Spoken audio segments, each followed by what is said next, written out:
Bien, entonces, retomando por lo menos la lectura para recoger la idea que llevamos en el numeral 2 sobre la esencia. Decía que la esencia, Tomás de Aquino, lo que nos va a hacer es dar los distintos significados. Uno de ellos es el concepto de cuididad, otro de ellos es el concepto de la esencia como naturaleza, y otro de ellos es el concepto de esencia como forma, ¿no? Sería como un preludio antes de entrar. ¿Es el primero o segundo capítulo? Estamos en la página 30 del capítulo primero, el acápite 2. Ah, ok.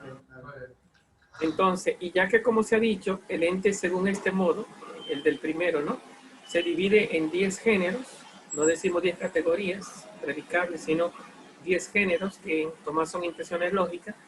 Conviene que la esencia signifique algo común a toda la naturaleza. Eso ya se puede decir algo que es platonismo, ¿verdad? Que es el concepto de universalidad, un referente para todos los existentes. Por lo cual los distintos entes se ordenan en distintos géneros y en distintas especies. El concepto de ordenar es propio de las categorías, como que todos los decires se ordenan en categorías. Entonces sigue el mismo concepto en Tomás, pero en vez de ordenarse en categorías, se ordenan en conceptos. Hoy decimos etiquetas, Aristóteles decía categoría, Tomás dice intenciones lógicas o géneros, los 10 géneros. Como la humanidad es la esencia del hombre y así en los demás.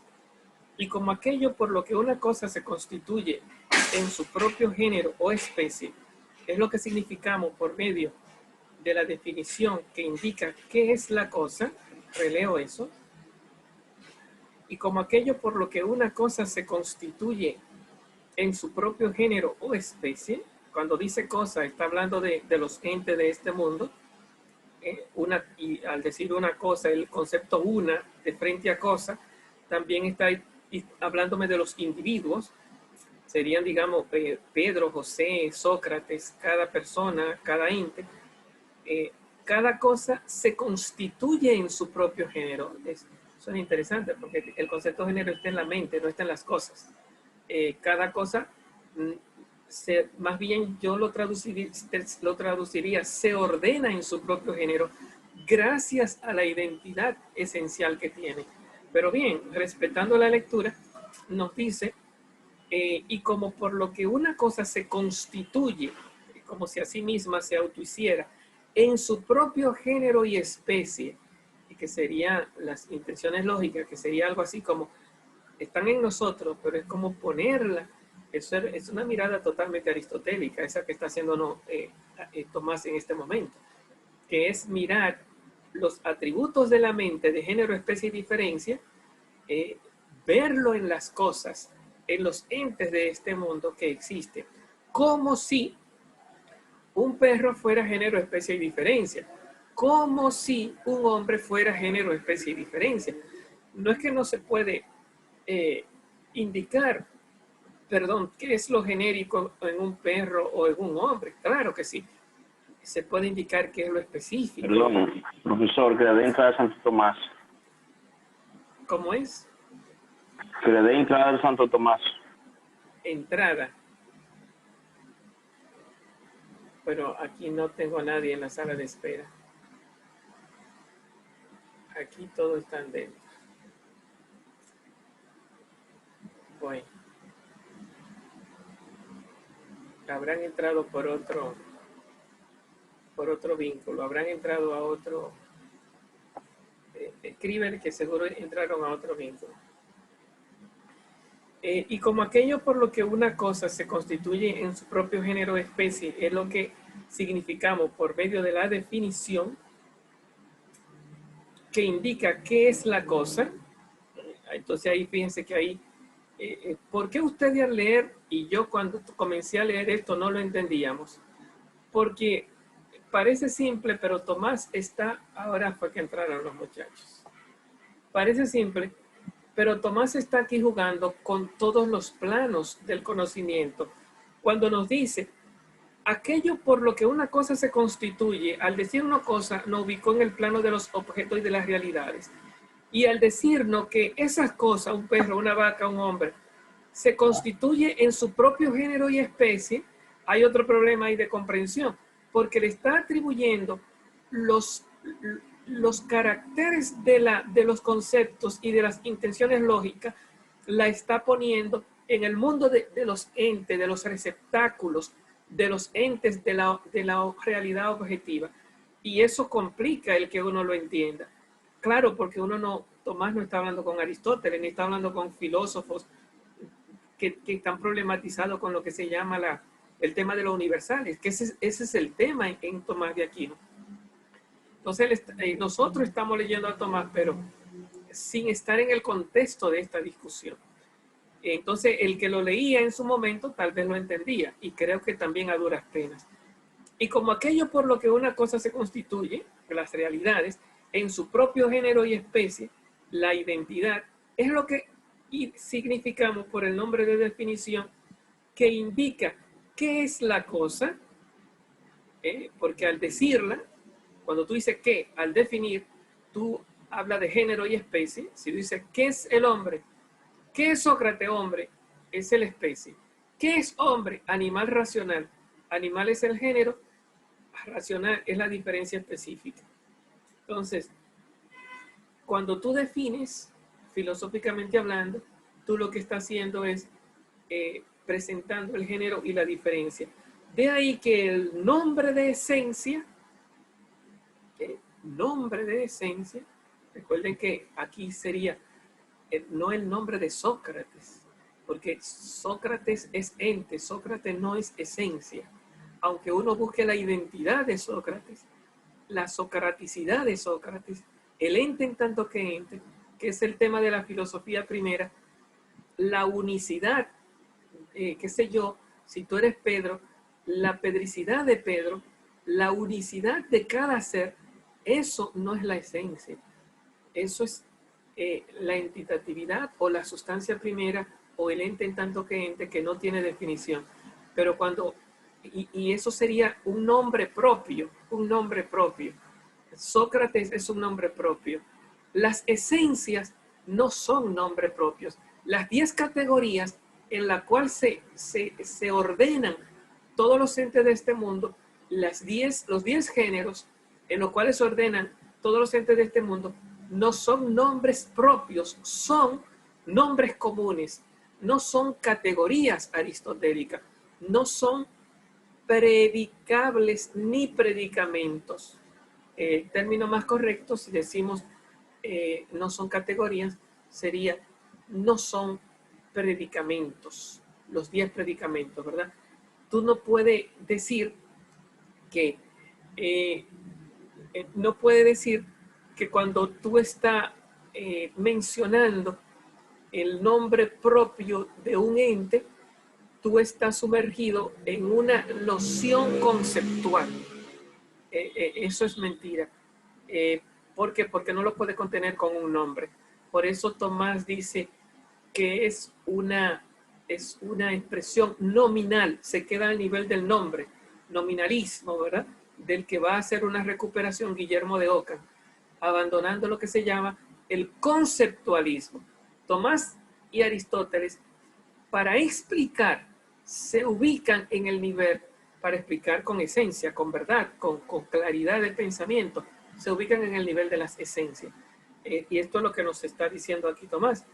O sea, el nombre de esencia, vamos a ver, y como aquello por lo que una cosa se constituye en su propio género o especie, es lo que significamos por medio de la definición que indica qué es la cosa. Entonces, de ahí que el nombre de esencia, el nombre, no propio, sino común, el nombre en lo que todas las cosas se ordenan en 10 géneros, porque el nombre propio no es en el que todas las cosas se ordenan en 10 géneros. Por eso, dice Tomás al principio, ese nombre de esencia tiene que ser común a toda la naturaleza. El nombre de Sócrates no es común a toda la naturaleza. Los nombres de ustedes son nombres propios. Esos nombres no son común a toda la naturaleza. Ese nombre es tuyo. Y ahora, cuando yo busco la identidad, no encontramos la esencia, sino la diversidad de esencia. El ente es tanto creyente que se dice de muchas maneras. Pero cuando decimos que tú eres un hombre, caemos en la esencia. Lo primero es la definición. Cuando queremos definirte, cuando decimos qué es la cosa, cuando hay claridad de conceptos, entonces estamos entonces en el nombre que indica la esencia. De ahí que el nombre de esencia se cambie por los filósofos. Profe, Ajá, adelante. una pregunta. Entonces, el ente de primer modo sería una, por decirlo así, una sustancia primera. El ente, decíamos que la esencia se encuentra en el ente de primer modo, ¿no? Y si decimos que la esencia se encuentra en el ente de primer modo, estamos hablando de las cosas de este mundo, de las sustancias. El ente de primer modo es una sustancia primera, pero son conceptos diferentes, porque cuando decimos sustancia primera, la sustancia primera está dentro del ente de primer modo. ¿Cómo así? Porque el ente de primer modo es aquel que se dice según las 10 categorías. ¿Cómo así? Es el que se dice, más las 10 categorías del decir. El que se dice es la sustancia primera. Y las 10 categorías del decir son las intenciones lógicas en la mente del hablante. Si yo digo que tú eres seminarista, tú eres una sustancia primera. Pero quien está diciendo seminarista soy yo. La palabra seminarista está dentro de mí como una de las 10 categorías o uno de los 10 predicamentos, o en términos aristotélicos, en términos tomistas, uno de los 10 géneros. En ese sentido, si decimos ente primero, ente de primer modo, porque no es lo mismo, sustancia primera es lo mismo que ente primero, pero no es lo mismo que ente de primer modo. Ente primero y sustancia primera son términos aristotélicos, son las cosas de este mundo, que están dentro del conocimiento, dentro de lo que estamos hablando. Pero cuando lo predicamos y lo decimos, estamos haciendo uso de los conceptos. Y al hacer uso de los conceptos o de las intenciones lógicas, entonces estamos hablando de ente de primer modo, porque el ente de primer modo es un universo. El universo del hablante con sus 10 categorías, más el universo de los entes de este mundo, que son sustancia primera. No sé si logro esclarecer, pero son conceptos diferentes. Yo lo digo porque decimos que el ente de segundo modo es el ente donde se dice que es el ente donde algunas cosas no tienen esencia. Y la sustancia de segundo modo dice que no es materia ni forma, sino que es el mismo compuesto. Entonces, carecería de esencia. Repíteme otra vez la segunda parte que me perdí ahí. Decimos que el ente de segundo modo, ¿verdad? Es el ente donde no tiene esencia. Donde... Correcto, hasta ahí. Entonces, la sustancia compuesta, sustancia de segundo modo, es donde no hay materia ni forma, sino que es compuesto, simplemente compuesto. ¿Y cómo va a ser compuesta si no tiene sus componentes? En el folleto, el principio del segundo capítulo, dice que la esencia de la sustancia compuesta no es materia ni forma, sino que es el mismo compuesto. No hemos llegado ahí todavía, pero esa explicación, cuando dice el mismo compuesto, es porque no es ni la sola materia ni la sola forma, sino que es la totalidad. No es una parte, es el todo. Entonces, el compuesto es la unidad del compuesto. Eso también son conceptos aristotélicos manejados por Tomás. Ni la sola materia ni la sola forma. Pero repito... Entonces, cuando él se refiere que tampoco es un compuesto sobreañadido, Bueno, porque los accidentes es lo que se sobreañaden, ¿verdad? O sea, la pintura se sobreañade a la casa. Una piedra pintada de amarillo no es amarillo. Tú puedes decir, esa piedra es amarilla, pero ¿qué es amarilla? Amarilla es un color y una piedra no es un color. O sea, al definir,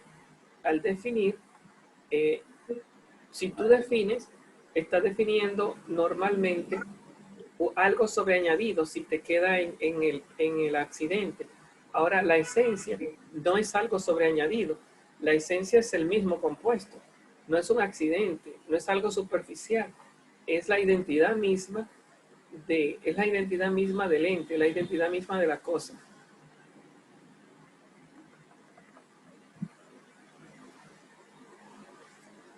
Entonces decía, profesor, que la sustancia se contrapone al accidente. Bueno,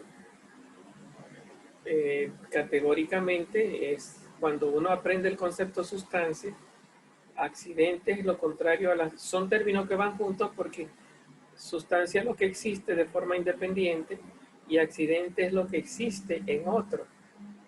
Una piedra es sustancia, el color de una piedra es un accidente porque tú no puedes traer el color sin la piedra.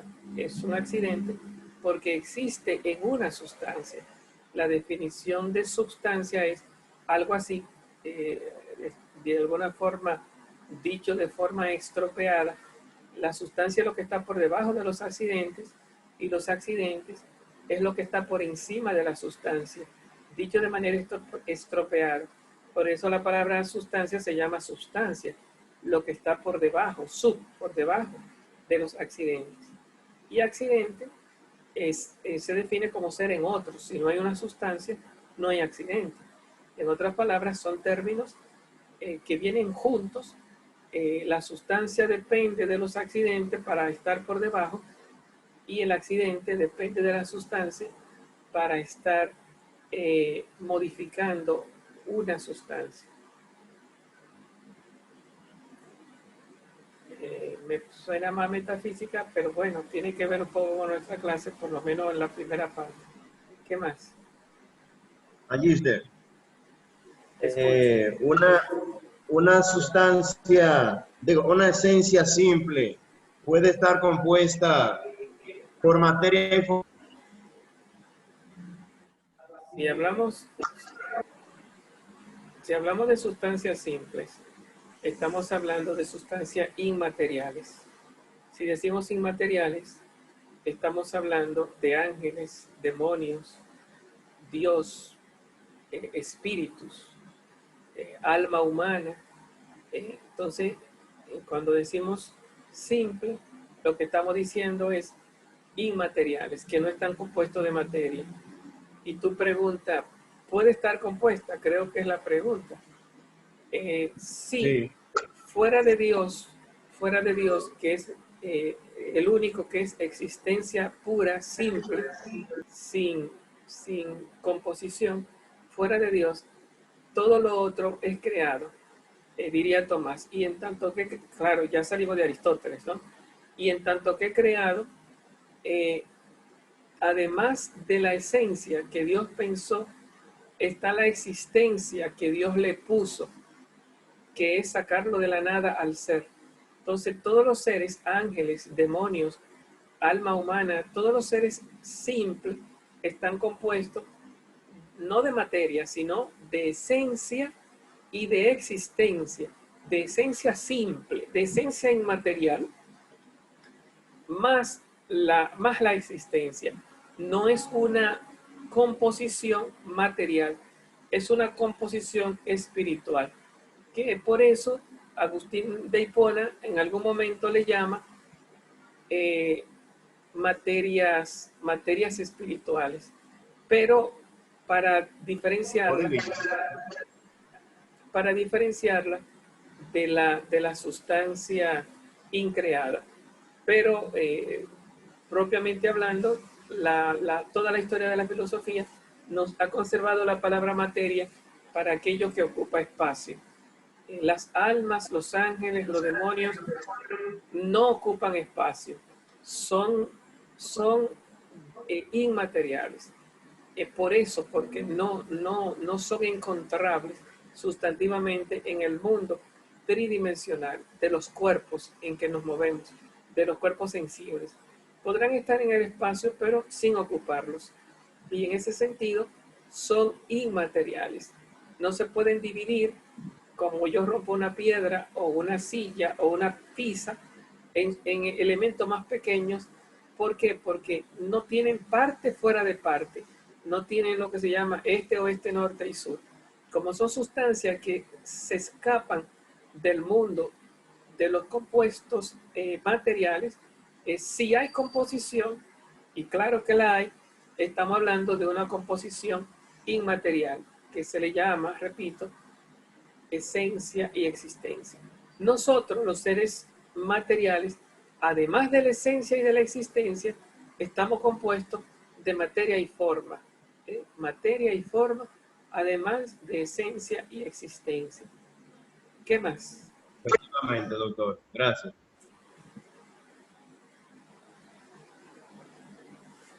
Bien, retomamos la lectura. Vamos a ver. Ajá. Una pregunta aquí. Carismático. Pero habla. Esencia en una preposición. Proposición, perdón. Repite la pregunta.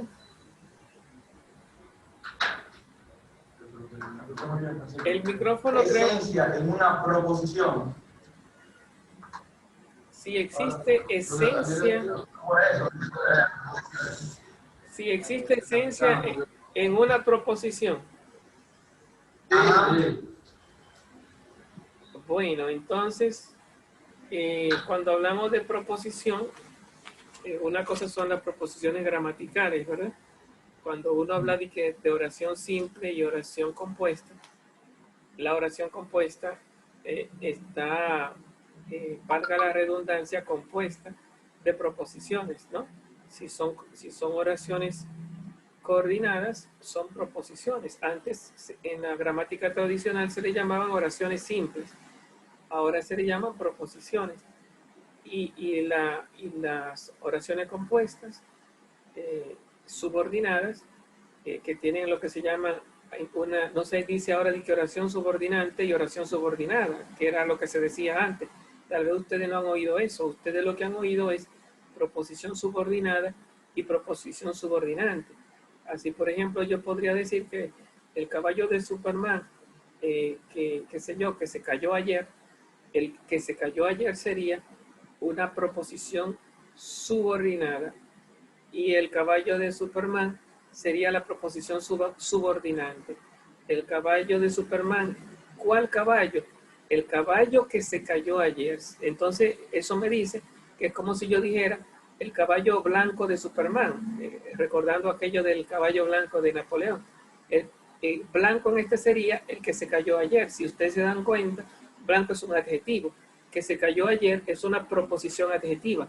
Por eso se dice que en las proposiciones, en las proposiciones, preposiciones, no proposiciones, en las preposiciones, perdón, las preposiciones no, las proposiciones.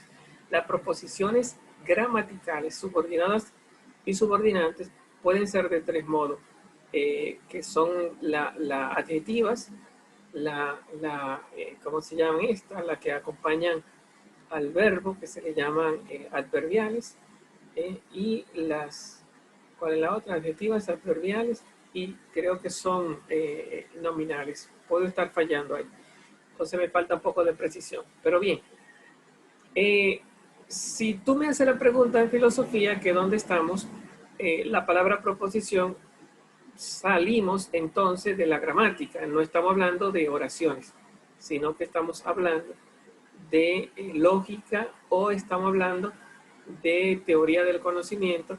Y cuando utilizamos el concepto proposición, estamos hablando de enunciados con valor de verdad. cuando decimos enunciados con valor de verdad, es que pueden ser o verdadero o falso. Si yo digo, por ejemplo, que Superman no existe en este mundo, es verdad que Superman no existe en este mundo. Y si digo que Superman existe en este mundo, es falso que Superman existe en este mundo. ¿Cuál es proposición de las dos? Las dos. ¿Por qué las dos son proposiciones? Porque ambas tienen valor de verdad. Una tiene un valor de verdad verdadero y otra tiene un valor de verdad falso. Bien, entonces, la pregunta, ahí con el preámbulo se me escapó. ¿Cuál era la pregunta sobre la proposición? Si había esencia en la proposición, era la pregunta. Bien, entonces, lógicamente que si una proposición está en la boca del que habla, la proposición no es si tú me estudias la lógica, la proposición no es monoconceptual, es biconceptual. No se utiliza un solo concepto. Cuando hablamos de concepto en lógica, se está hablando de concepto sujeto y de concepto predicado.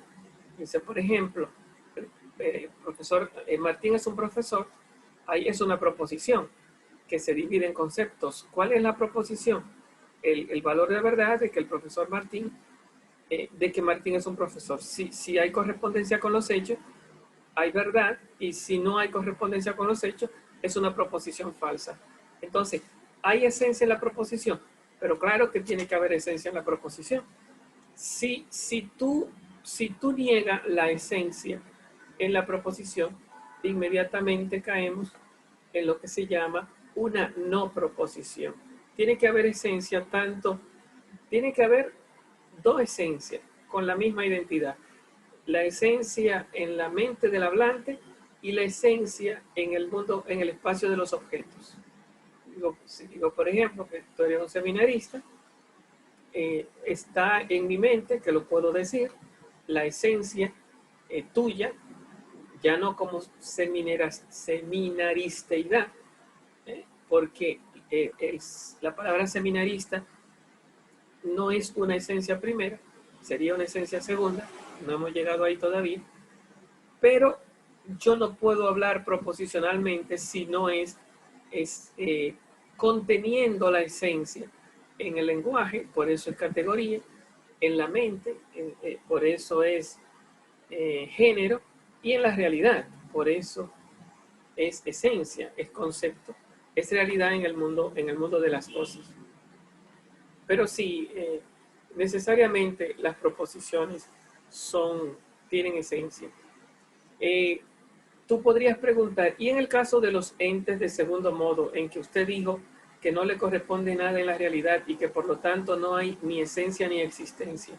Bueno, no la hay en el mundo, en el plano de los objetos, pero tú tienes que estar utilizando en tu mente un pensamiento que identifica eso que tú estás negando. Al utilizar ese pensamiento, hay una esencia, no una esencia, digamos, que hace la veces de receptáculo o receptor, sino una esencia que hace la veces de, ¿cómo se diría? De emisor, ¿no? De referir, de signar, de señalar la realidad. Pero si respetamos los términos de Tomás de Aquino, la esencia no la encontramos en el segundo modo, prioritariamente hablando, sino que la encontramos en el primer modo de represión, que es de alguna forma el mundo de las cosas. O sea, para completar esa idea, usted dio una frase también que ayudó a comprender eso, que hablaba de que el hecho en su esencia rectifica la verdad de la proposición. Con eso, más o menos, se puede ver qué tipo de esencia que se habla en el segundo modo. Repíteme, a ver. El hecho, o sea, refiriéndose al dicho y al hecho, el hecho en su esencia rectifica la verdad de la proposición. Ok. Sí, ¿cómo se llama? La esencia prioritariamente está en las cosas. Por eso Tomás de Aquino no me ubica la esencia en el ente de segundo modo, sino que desde el principio de este discurso nos dice la esencia se encuentra en el ente entendido de primer modo, de las 10 categorías.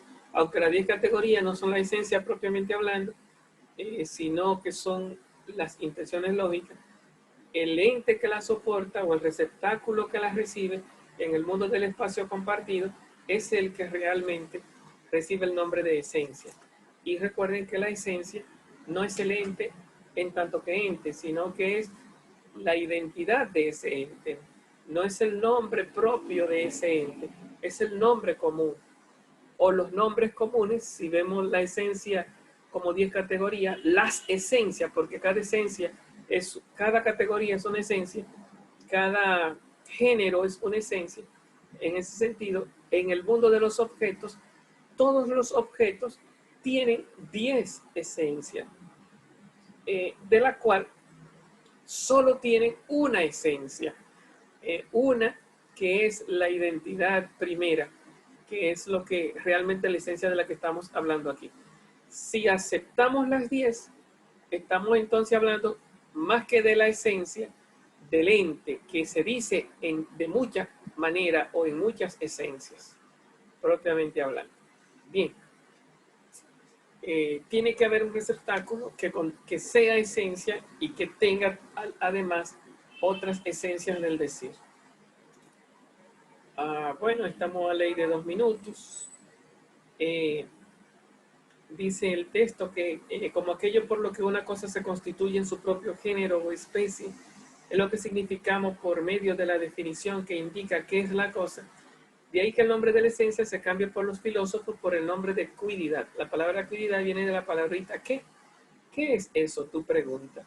Cuando tú preguntas ¿qué es?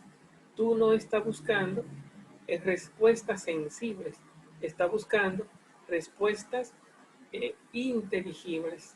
Diría Aristóteles, tú estás buscando causas. Si tú miras un gato y tú preguntas ¿qué es eso? Tú no vas a esperar respuesta que yo diga, peludo, blanco, suave, muerde, tiene uñas. No, o sea, con eso, por más explicable que sea el conjunto de atributos que tiene un gato, la palabra que no está buscando, la palabra que pone el entendimiento, no está buscando lo que se llama los atributos, ni las cualidades, ni los accidentes. Lo que busca el entendimiento cuando pregunta qué, está buscando lo que Aristóteles le llama las causas. Animal, es un animal. ¿De dónde viene? ¿Para qué sirve? El entendimiento busca en el mundo de las identidades, en el mundo de las causas, en el mundo de la esencia. Seguimos en la próxima sección.